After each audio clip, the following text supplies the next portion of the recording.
Hi everyone, this is Owen Larson with Mission Winners. Just wanted to step in because we missed our weekly lesson yesterday. So after Pat goes over the weekly stocks for your watch list, which is a very small preview of our daily key list, I will get into that weekly lesson for you all. Remember, if you have any questions, please just comment below. Now let's hand it over to Pat. What we do, let's take a look at these. I always sort by industry group rank first, percent off high second. Look, this is in the top 10 groups right here, folks. That's power. Look at that earnings per share rank 99, composite rating 99. That's how you stack the deck in your favor. You look for strength. A minus accumulation distribution. What could be a potential entry? Just type this out at 1910. TFPM, 1910. That kind of rounds, doesn't it? Let's move on. AEM, Agnico Eagle. This is owned, but we could add to this. This could be a buy here. Folks, it's in the top 10 groups. Earnings per share 97, composite rating 98, relative strength 96, leading to new high ground. Look at those numbers. Institutions follow numbers, earnings and sales numbers, and other things too. It's part of our edge, and it works. So what would we like to see here? This could be a new buy or an add-on. 104.45, 104.42. It's easy, folks. 104.50. AEM, 104 and 50 cents. Continue onwards. Pan American Silver. You see how the power in sorting by industry group rank? Birds of a feather flock together. You can see themes much. It's like, oh, there's a mining stock. That one looks pretty good. Oh, look, there's another mining stock. That one looks pretty. Oh, look, there's another one. It builds a case. It builds conviction on what to look for. Strength begets strength. Great numbers here, as you can see. Great estimates. Composite rating 99, relative strength 94. The high on this bar is 26.13. The high on this bar is 26.10. It's easy, folks. Just take this out at 26.20. That's what you're looking for. So that's our carefully selected watch list for the week ahead. As you can see, there are some intriguing opportunities worth monitoring in the current market environment. And now I promised we'd cover this week's lesson, which would normally be part of our ETF video. Despite the storm that prevented us from producing our regular ETF content, I didn't want to leave you without these valuable insights. Let's dive into the key concepts I've prepared for you today, which should help enhance your trading strategy regardless of market conditions. Remember, for those who want deeper analysis and more comprehensive coverage, our membership options provide significantly more detail than what we can share in these public videos. But even with this preview, you're getting actionable information you can apply right away. But if you do want more, you can join us here in YouTube under this video. You will see the join button. Or if you want even more, visit our website missionwinners.com to join as a full VIP member. Now let's get into the lesson. When a market correction transitions into a potential rally, traders need a structured approach to test the waters. It's easy to get caught up in a single big day, but the key is knowing whether that move has real strength behind it. Friday gave us the first real day of a possible rally attempt, and while it's an encouraging sign, there's still a lot to prove. The goal here is to break down exactly what to look for when a market is trying to turn, how to step back in without getting chopped up, and what kind of trade structure makes the most sense in this environment.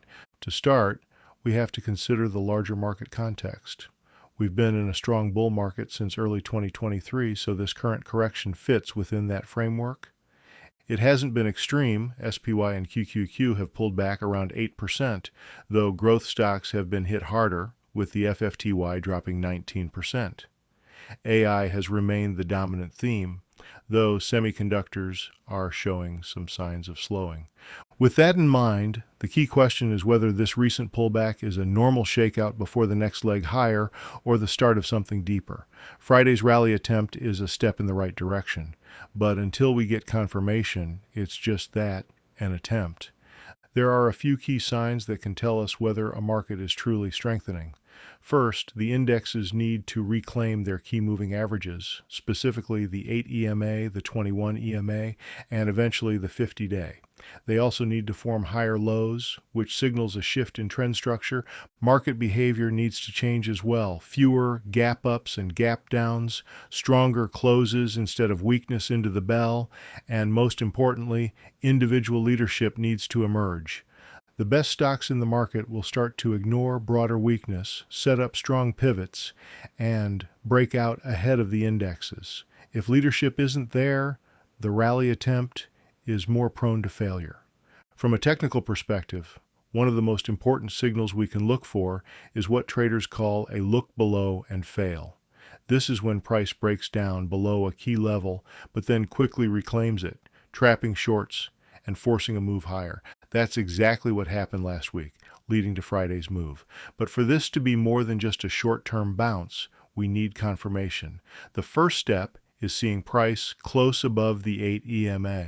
Without that, we're still in a downtrend.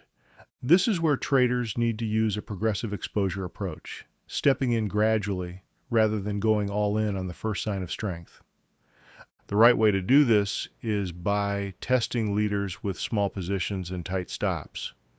An approach that works well is starting with 10% positions with risk levels below 5%.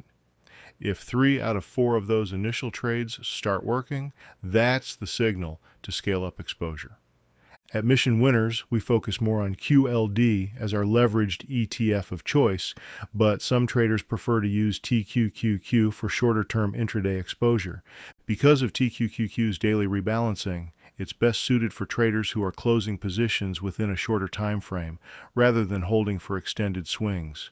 QLD, on the other hand, provides a leveraged way to participate in market strength while allowing for a longer holding period.